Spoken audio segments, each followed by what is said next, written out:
Welcome back, everyone, to Peacemaker Podcast on DC Studios Podcast. We are covering episode 6 of season 2. And I think we're not even going to talk about DC news right now. We don't need to, because there's a couple things that happen in this episode that supplants everything that's happened in any DC news so far. But I want to get your guys' thoughts before we dive into the two things we really need to discuss. Mr. Luther and Nazi America, or Nazi Earth, I suppose. How do you guys feel about the episode overall? Kyle? You know what's funny? It's one of those things that I felt kind of like, all right, I'm going to tell a really stupid story that I think contextually explains my feelings with this episode. So way back in 2015, James Cameron famously was promoting a movie for a franchise he was connected to. It's called Terminator Genesis or Genesis. And I remember sitting in, Cineplex is our Canadian chain. Shout out to my fellow Canucks who are listening. And remember thinking, well, James Cameron is saying, if you're a Terminator fan, then you'll love this movie. And I saw Terminator Genesis, and James Cameron, fellow Canadian, lied to my face. Personally, I felt attacked by such things. And maybe the Stockholm Syndrome is kicking in, but do you remember when James Gunn said The Flash was going to be one of the best superhero movies of all time? And then, to bring it all the way back to where we are right now with Peacemaker episode 6, the three of us, and shout out to Andy, who would love to be participating with us today, who's recuperating, and he will be back stronger than ever. That 6 and 8 were some of his favorites. And I sat and I watched this 37-minute episode, not 45, not 50. It's fine. I think thinking you're smarter than your audience is never a really good thing to approach, specifically when you're working in the comic book genre. You can write as if people are going to become aware, but when it was so abundantly clear we were all right, this made this any tension we were supposed to feel, I didn't experience it. But I will say, on the bright spot, I'm glad the major reveal of a cameo was on Earth Prime, which I appreciate, because any of the cameos on... all right, let's collective. It's Earth X. Are we just going to refer to it as Earth X? And so that stuff was fine, but it did give me emotions I had, which was when we actually get to the stuff I think the four of us like, which is the character of it all, having Amelia and Chris have a full-on, like, let's talk about this. Those scenes were great. This is fine. It feels really limp moving from episode 5. Personally, I think it would have been great to Scooby-Doo through a bunch of different doors just to see wacky parts of the multiverse. Like, you guys jump in after this, which was Adebayo's like, I got it. And then they're in. Like, I'm sorry. Yes, she's a fellow millennial, but even still, you stay at somebody's house, an Airbnb, you're still like, what HDMI is the Fire Stick on? Like, it takes a second. Nah, she's got it. Mike, what did you think of the episode overall? It's a black! It's a black! Run!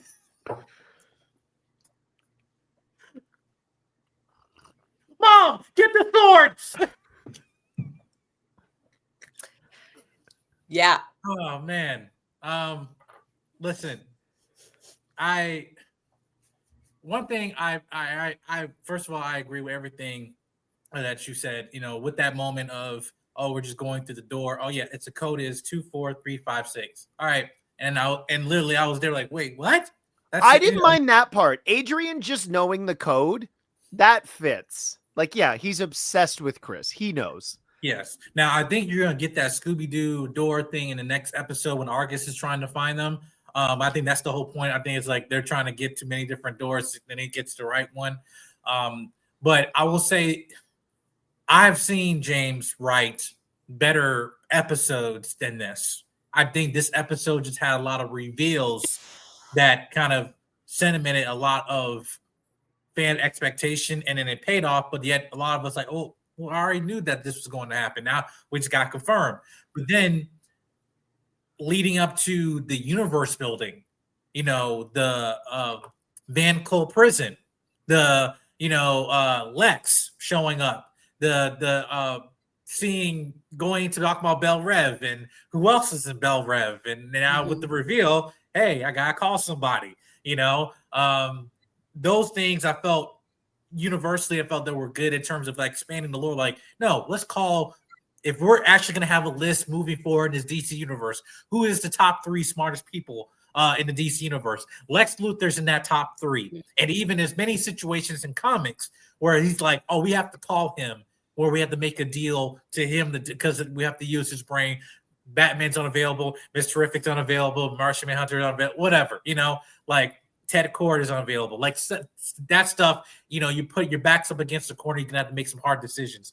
Now, again, with Rick Flag, I also think that goes into a negative because I really feel like that was a very stupid flaw on his part that he's going to regret later with Lex trying to make a deal with him. And I think this was more of a irrational decision. I think you could have called the Justice Gang or Maxwell Lord or whatever. Other people that would legally do this instead of making a deal with somebody, but yet also building down the line, which I think this is where we're going to head with President Luthor, who is a convicted felon, nothing new, right? So it's like, hey, I think this is literally what we're like.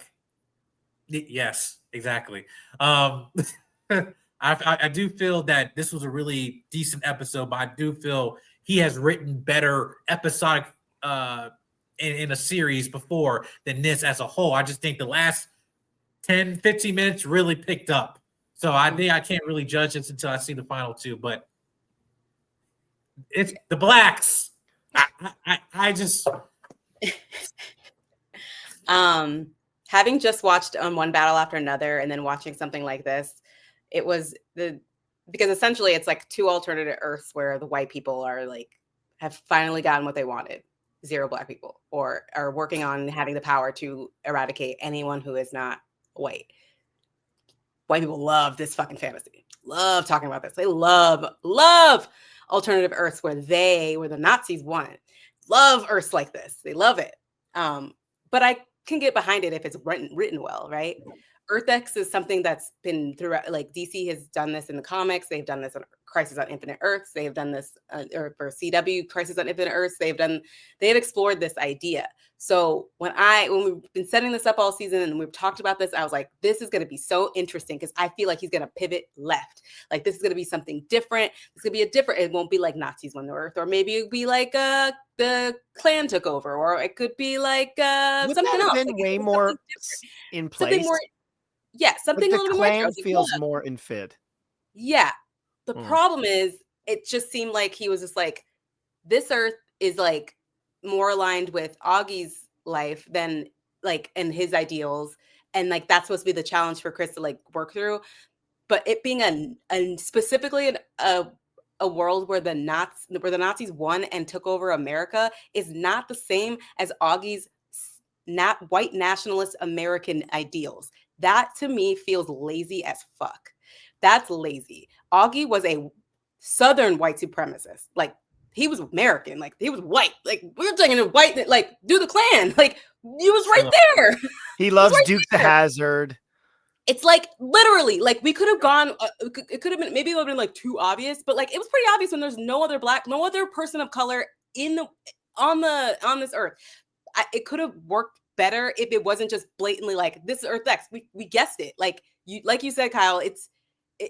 When half the audience can guess what's happening in your big reveal, like the 6, like that to me is weak. It is weak writing, and I do give him some grace because he was doing Superman at the same time, and I think I think because he's in control, he's overworking himself. I think he's doing too much. I'm at the point where I think he's doing too much. Someone needs to double check Man of Tomorrow, make sure it actually is good, because I think he's doing too much, and it's starting to show in some of the stuff that he's working on, like Creature Commandos being so good, Superman being so good. There's the things that come after, but there's like cracks when you're starting to when you're not writing everything at the capacity you are because you're burnt out from doing this big ass project, and they still have to do that big ass project, and he's supposed to oversee all of these scripts and all of these things. I think James is doing too much, and the thinness of this plot, like where it's just like a Nazi America, like it's unoriginal and it's boring. Like it's boring. I just saw this movie where it's like an interesting, intricate way, like a parody of what we. It was simplistic, but it also not far-fetched where it can be realistic as well. Yes. This is like, okay, this is almost like a cartoonish type of make-believe, like extreme value. Yes. It's very obvious, and I wish he had been better about writing it in that vein. Like it was just, I wish it would have been better done.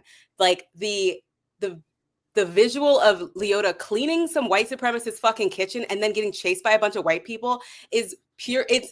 It's evidence of a white man writing something that he thinks is provocative and edgy, but it's actually really fucking irresponsible and stupid.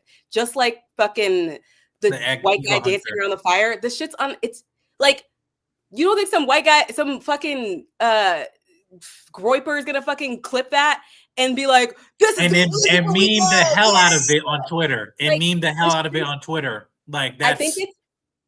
Can I talk? Hold on. Sorry. I need to get my thoughts out. My bad. Sorry. I've been struggling with Leota's writing all season, and I've been wondering and hoping if this is like, it's going to come to a point where like, but we're still using her as like comedic relief. Nothing about it. This is like, it still feels like she's like, she's a plot device in this season. Yeah. I hate that. She was so integral to season 1, and I've been holding out hoping, and no, I think she's literally just like, this is Chris's black friend and black best friend, and this is his big struggle. The white savior coming to save her again. It's frustrating. It's frustrating, and I know I know there's better that we can get out of this, and that's where I'm just like, ugh.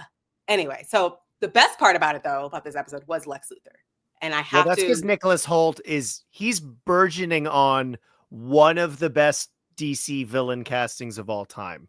Like, just continue. And Mike brought it up. I think a lot of us were hoping to see those pieces being set up to approach President Luthor and stuff like that, because it gets really interesting. And one of the things I kind of want to touch on that is for me, it's something that might go under the radar. Obviously, we know he was injured in Superman, but with the cane, specifically referencing Superman, Batman, Public Enemies, where he's roiding out on kryptonite steroids. Like, I want to see, is that going to be a part of Man of Tomorrow? Because if that's the pieces where that stuff matters, that's really, really clever, because you really have to be seeing how the seeds are being sowed for this two-hander, which we know Man of Tomorrow is going to be.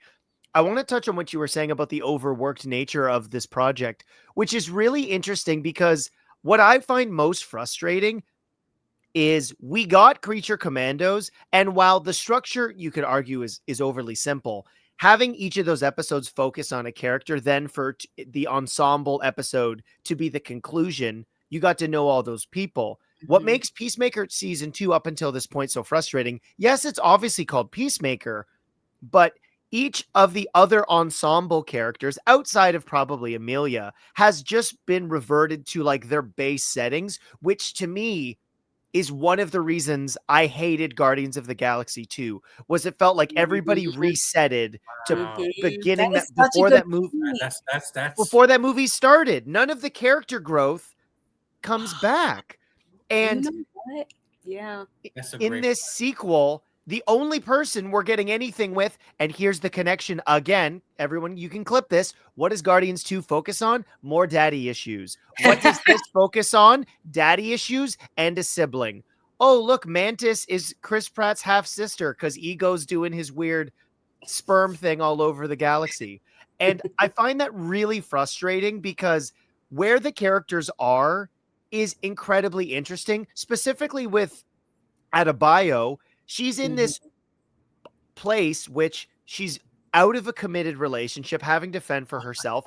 After having done the right thing, you can explore that, because she would be the complete mirror for what Chris is going through in his experience, which is like, I've done the right thing and look at what's happening, and having that a self-reflection and almost questioning the thing you did, which was right.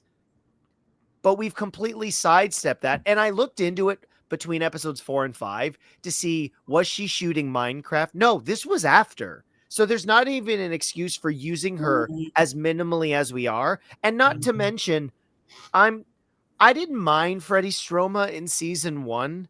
And I wouldn't say it's Deadpool because as a Canadian, that's a special kind of thing. This is just, he's turned into like, not even your annoying little brother. It's just a meme. Every scene with him is memeable, which is like what Happy Gilmore 2 was. Like, this is not a scripted scene. It's 5 different TikToks stitched into one. It's a collection of memes. They did the Spider-Man pointing. Spider-Man pointing at itself officially died in No Way Home in December of 2021. It's over. We're in 2025, people. Do something else. Like, you know what would have been funnier? Have them reenact other Spider-Man things, like they're carrying each other, being saved off of jumping off the roof of their building. Something else. Yeah. But all of that stuff was incredibly boring. You have 2 Harcourts, and they don't Back to the Future 2. Like, that to me would have been at least interesting. If we're going to be derivative of parallel Earths, I mean, I know Back to the Future 2 is a parallel timeline. Don't at me, people. But if you gave us the perspective of maybe the Earth 2 people while Chris was giving his Earth X shenanigans, like, show us something to show there's depth to this, as opposed to what you've so aptly pointed out, Vanessa. The simplicity is boring. Yeah. And it's crazy that a CW manages to do multiversal things at a level that is so much better than this. Like, are you fucking kidding me? We had this conversation. We were going over all the different like CW crossovers. The 2 vigilantes being completely the same, and one of them, the only difference is that which was a great reveal, that vigilante is a Sons of Liberty versus which that means that Earth's Sons of Liberty are basically our Antifa, essentially, like the leftist organization that's against which is a great reveal. Like, the little nuggets we got was so cool within the boring shit. Like, there was a lot of you were eating miso soup, and we're like, ooh, where are the John Lennon from the Beatles? He's Jewish. Yes, and him being replaced with Mick Jagger. The little details. I didn't even catch that. So good. So good. Yeah. The little details. Terrible name for a band, though. Halloween. Of the white kids in the corner of the street when they were driving, and one kid saluted. Yes. But let's be totally honest, and I think most music historians would aptly describe this. If they won World War II, music would suck. Like, you don't get Halloween or the Beatles. I agree. If the Nazis won. You're right. I think that this is part of why I think this was lazy, because this would have worked so much better as a Klan America, because all that stuff is very American. Nazis winning the war would mean our culture, our American culture, even white American culture, would have been supplanted by Nazi white culture. Aryanness. We would have seen a lot, like I pointed this out in one of the episodes. The blonde hair with the golden retriever is very Aryan coded, but they're like, which is great in that realm. But like, most of the people, like a lot of the white people were like just regular, they have brown hair, red hair. Like, that was not the Jewish dream. That was not the Nazi dream. Yes. They liked white hair or blonde hair, blue eyes. That was the ideal. So it just, like I said, this felt like just like a way to just be like, we got a racist Earth here. Like, but like our Earth is racist. We already have one of those. It would have been more interesting to see the Klan have won the Civil War, or like not the Klan won the Civil War, if the South had won the Civil War or something like that, or if the Klan had risen up and taken over the U.S. government, that would have made more sense aesthetically, like to me. And I keep repeating it, but like a pocket state, like something that it's too. Different. Confederate States of America. I will say though, it is kind of symbolizing what sense of white privilege, that privilege is visible to people that have it, and the fact that Chris has been in this so many times and had no clue of not noticing one sense of like, where's people of color at? I'm having a good time, you know. And Harcourt noticed immediately, you know, and and what she shows that, you know, again, I like that. Again, it was that showing the full American flag, or all the flags are wrapped up in the earlier episodes of showing that. But to your point of the overworking, I'm not gonna lie. I mean, after the reaction, I was like at a high here, like, oh my god, a GI robot's gonna come here. It's like I'm thinking of all the nerd shit, but now I'm like, okay, critic, step back, breathe. That's this. And then I took a moment, and I'm like, you know what? I'm making a mistake if I'm just hearing like I just can't wait to see one set character on a cartoon show. That's not good writing, and that's not that's fan service. I'm more about the story. I don't care about who's showing up, but that's my head. I'm like, not how they're gonna resolve it. Like, oh, I can't wait the GI robot gonna show up. I know. I'm like, that's the fan in me. Yeah, That's the fan in me, and that's what he got you, Mike. He got you. Right? It got me 2 seconds. I was like, hold up, wait. I was like, hold up. Van Clone Prison. Okay, wait. I get it. Name dropping. I got it. I know, and I'm still, again, maturing in my, look, I can still get gapped for a minute. You know what I mean? I'm a DC. It's good to excite. Yeah, it's good to be. It's not a bad thing to be excited. Like that's actually that's a good thing to be excited about the little things. Because we weren't excited about the little stuff like GI robot possibly showing up, Lex literally popping up, like those are things that like we hold on to because we're like, this is exciting, this is the universe building, but we also want to enjoy the show itself too. Like as a standalone, we should be able to just enjoy the show on its own, and it's not everything works, but I will say one thing that did work really well was Harcourt and Chris's heart to heart. We finally get that heart to heart, and I really want to talk about it in detail. Jennifer Holland, right, is her name? Mm-hmm. She's incredible in this episode. Yes. So good. Her eyes, so good. Oh my God, the way she kept moving around. Not just the boss's wife. Like she's actually a legit actress in the show. Very good actor. Like and it challenges her. That was, I think, a fair criticism of the character is she just sucks, right? Like you're just mad. You're out. Not Jennifer Holland as a person, actor, but Amelia Harcourt shows up, and like I think we all talked about it with 5-4. Like when we got to see her prior relationship with Rick Flag on Earth Prime and understanding the contextual reasonings for why she hated Chris so much, and then really getting to see that guard fall away because she's on the brink, like she's trying to express that stuff to Chris, yet not having the capabilities to say anything. Like it's abundantly clear on the outside for us, like clearly she cares about Chris, but she doesn't even know how.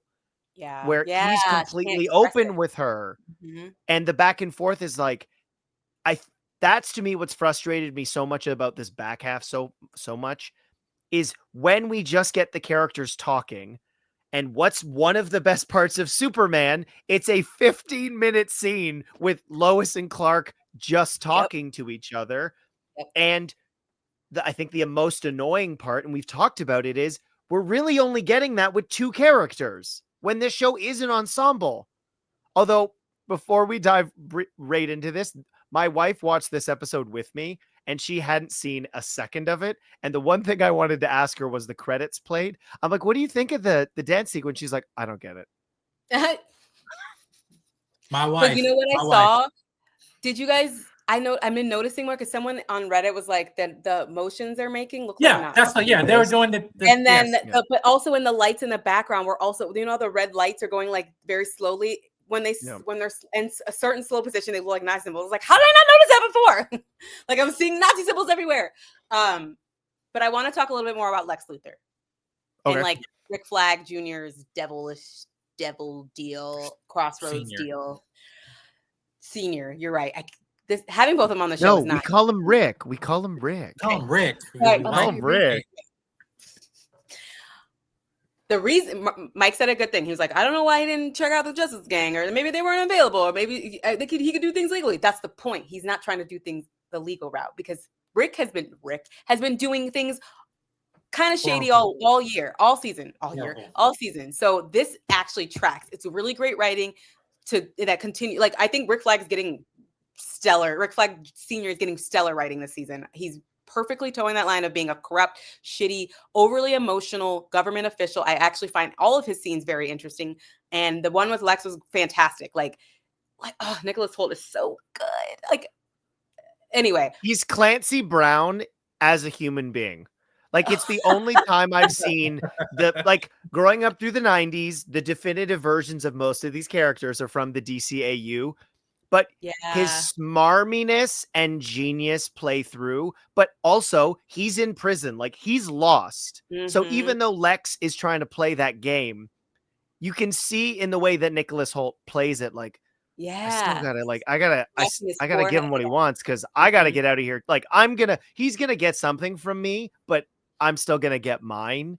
Yeah. And like, even in prison, Lex is not the king of this prison, which I think is so interesting to that character. And like, where he goes, that's the fanboy part of me where I'm like, oh, thank God. It wasn't just, hey, Lex is in a scene and I'm on the phone and Lex told me where the dimension thing is. Like, you gave us something to chew on as opposed to just a sprinkling.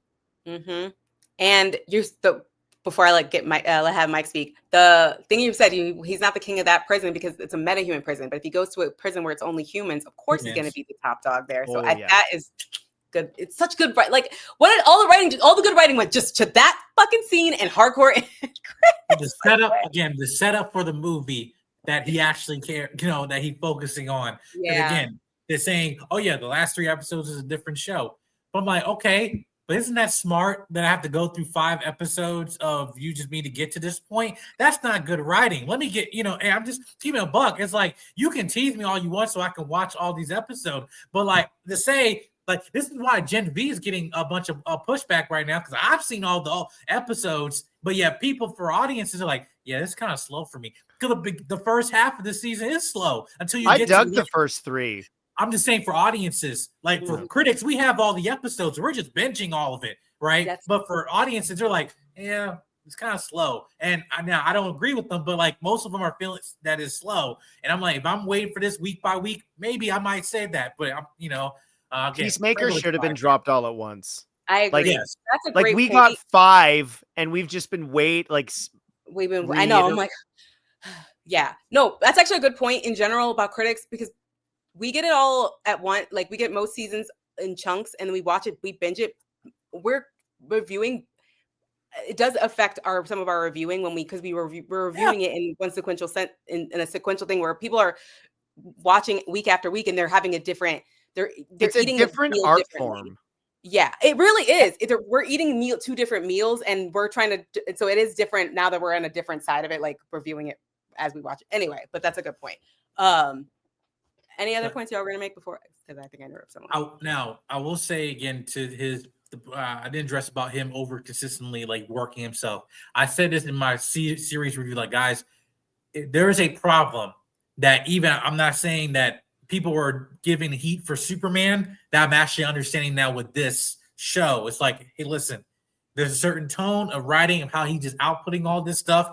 And I feel that no one is telling him, hey, you're the boss. We can't tell you, you can do no wrong here. So this is like him off the rails. Like, nobody can tell me I'm James Gunn. I can do whatever I want. Right. And that's a problem. Now, when we're about to get at least 2 properties in the coming year that has not been written by him. 3. And I think 3 if you include Lanterns. True. 3. So Lanterns. Yeah. So, you're right. Clayface. I'm talking about in DC universe canon. Like, yeah, with Lanterns and Supergirl. It's like Clayface is DCU. My bad. Okay, it is. Yeah, right. It is DCU. All those are DCU. Yeah. Right. So my thing is that he's not writing it, and we're still going to get a sense of like that'd probably be a palate cleanser to help that, but he needs to slow down on this, and somebody needs to tell him. Well, I think even whether it's Peter Safran or something, say, hey, listen, we didn't just keep cranking out a bunch of these Conjuring films because some of them weren't good. There's a thing called The Nun 2. There's a bunch of like things like we weren't just slamming, just buckets of these films and like knocking out apart all the time. So it's like we need to look back at our analyze our success, so making sure that it's calculated, not just reckless to a point where we just get a bomb and then be like, all right, I guess we got to restore the Snyderverse again.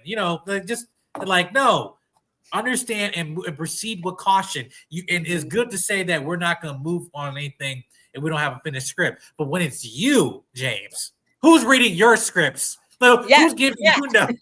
Like, Yeah. like who's That's giving tea, you though. loans? That's tea. Yes, that's what I said. I was like, I hope that he's have someone to oversee his own writing. Like, every writer needs an editor. You cannot like, it's hard to be your own editor, your own proofreader, your own copy editor. Like, it's hard. You cannot step back and like you're gonna think everything is great. You need to have someone else's perspective to be like, hey, did you mean to say this or what? Like it. So I think that's I think part of the problem is specifically with like what James is, I wouldn't even say genre, but his approach to a lot of how he's covered the comic book industry so far. Like Guardians, Superman, the tones are fairly similar. And then obviously we've seen with Peacemaker, Creature Commandos, it's like, it's not unedited. It's like, it's mature, right? So he's unleashed to some degree. And this is not a criticism of him. I think it's a benefit to him working within the Marvel Studios platform.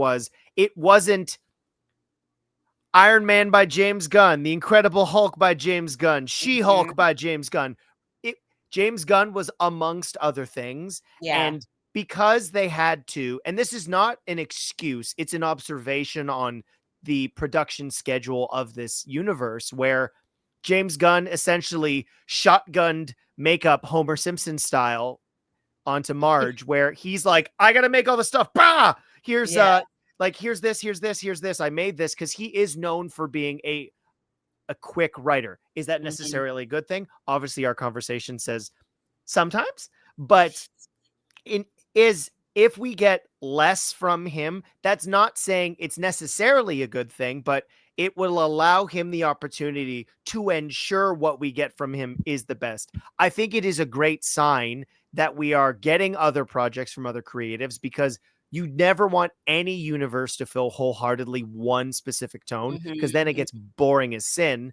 And having different genres is something I think the DCU is going to succeed on, as well as if the breadcrumbs he's continually laying on upcoming things that have been announced but don't have official release dates is good for James to work more as the creative supervisor. Like, I think we're all on the same page. Like, we're pumped for Man of Tomorrow, but I'm also super excited that we're getting stuff before that.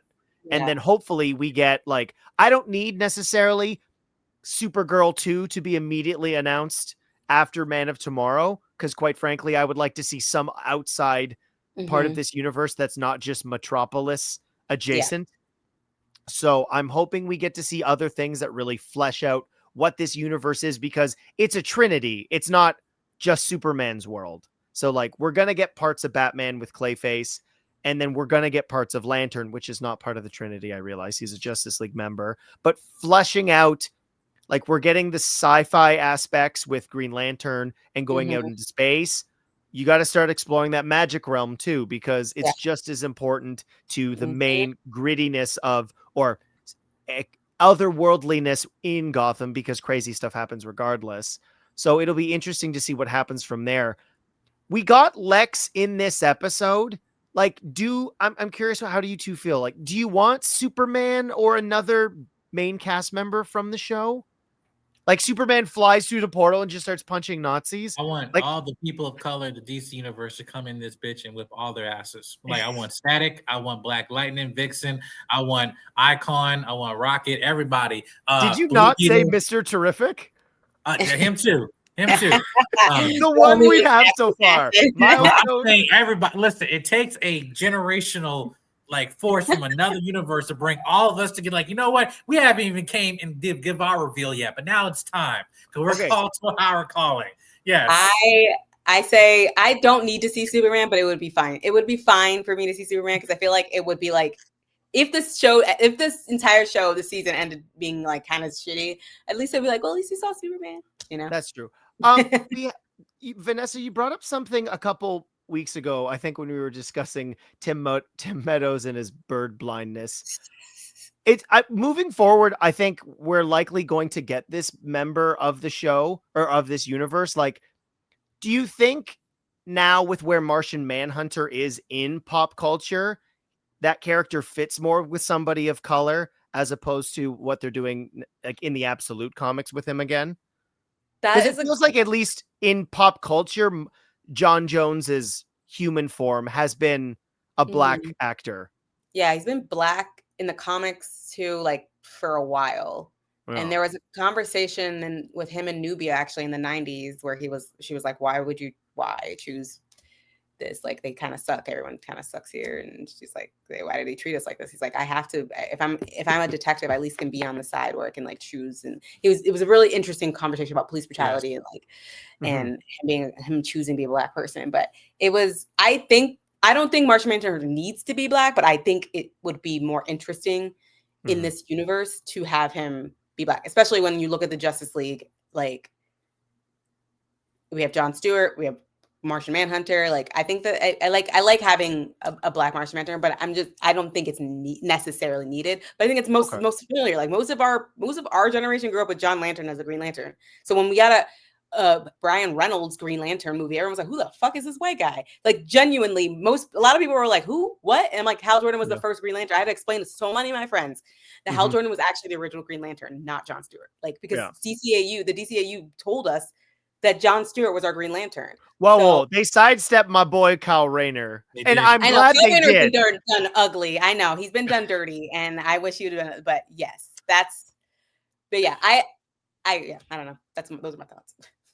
I know this is my only thing, and it goes back to the layout conversation with all like the black characters in the show. The reason why Mr. Terrific was so great in Superman, because this is a character that was unapologetically black in his mannerisms and everything, but also that his existence is not based on the fact that he's a black man and countering up racism or anything like that. He just serving his part because he's the best at this job and he's the smartest person, and that's why he added value. And other two basically went to the other country. He was with Superman, because he able, I don't need your help. I'm goddamn Miss Terrific, And with this, it's like, Leo, like, you are the daughter of Amanda Waller. That should have some type of significance. And I think I won't say a way of, because again, now both of these one of them is a Academy Award winning actress. One of them is a Academy Award nominated actress. Both of them have high paying salaries here. However, having someone who's a younger character can some way, I want to say, transform and kind of be somewhat of Amanda Waller type character in the future. And even it's just a way that you don't always have to be reliant on Viola Davis. So that way, kind of showing, hey, how this person evolved to being, her mother's daughter. You know what I mean? And that's going to be an interesting arc that she can take. And we know Danielle has the acting chops to pull it off. But just to say, hey, I'm just a black friend. Listen, I'm done with tokenism in mainstream media. I'm sick of it. I think you guys are sick of it. And I think that as much as we want to have a strong stance of going against the status quo of I won't say the stereotypes of imagery of black people, people of color in mainstream media, just because you have a strong stance against racism, you don't know, you probably actually are adding more ammo for those people of those communities, because you're giving us these damn storylines of sidelining us as a joke, making jokes about us just being sexualized, and creating an escort service and stuff like that, instead of actually serving to the role and just being the token best friend to the white guy who is just, dealing with racism or something. Like, that's like, we are bigger than that. And if you believe we're bigger than that, then write us like that. Don't just say it, back it by your scripts and your screenplay. Like, and I think that's something I actually want to address in the next episode. Like, somehow, some way, Leota needs to tell Chris, you're my best friend. We're best friends. We talk all the time. And you came to this earth, left me behind. Number one. Number two, came to this earth and did not realize not a single person that looked like your best friend was walking this earth, because you were so fucking Episode 7 needs to be Danielle Brooks's episode. I genuinely need to see. I need her to address the very blatant, obvious thing. Like, Harker was like, "This is your earth. These are your people. This is your perfect." Like, oh my gosh, he didn't even notice. Yeah, he didn't even know. I need that conversation to happen. I need her to be like, "Are we actually friends?" Because it does address the black token best friend. Like, a lot of black people came to the realization that they were their only white friend's black friend, and that their black friend or their white friend probably voted for Trump in 2016 and again in 2025. There's a lot of black people that are just like, what the fuck? That is where I would like that kind of like conversation, that realization, that sort of like, hey, bro, are we friends or what? And friendship goes deeper than just like you talking to me about your problems. You need to understand the fucking life that I live. I can't have a white best friend who does not fucking get what I go through. I don't have a lot of close white friends for that fucking reason. There's not a single white person in my life currently that does not get the fucking shit that I go through as a Black woman in this country. That's the type of shit I want Leota to talk about. That's the type of shit I want to hear. Am I going to get it from James Gunn? I don't fucking think so. So anyway, with that note, I think that's actually one of the most disappointing parts of this season is hiding the Nazi Earth from us for so long made it impossible to have the exploration of what this planet means for the whole season. Like we talked about in 4 about how like the whole point of season 1 with Augie was Chris coming to the realization of how bad his dad is. And then if we had addressed it in the first 2, this could have been the focus and given Chris more reflection to have those conversations. And now for it to feel like, I think you're probably right, for it to get offloaded for the last 2 is disappointing because we can see what this season could have been. Mm-hmm. Mm-hmm. And I agree with you. I hope that the last 2 episodes aren't just like stuffed with like cameos and like fan service so that we can get to those conversations. Any final thoughts, you guys, before we do our sign-offs? Mike? Protect Black women. Agreed. Any last thoughts, Kyle?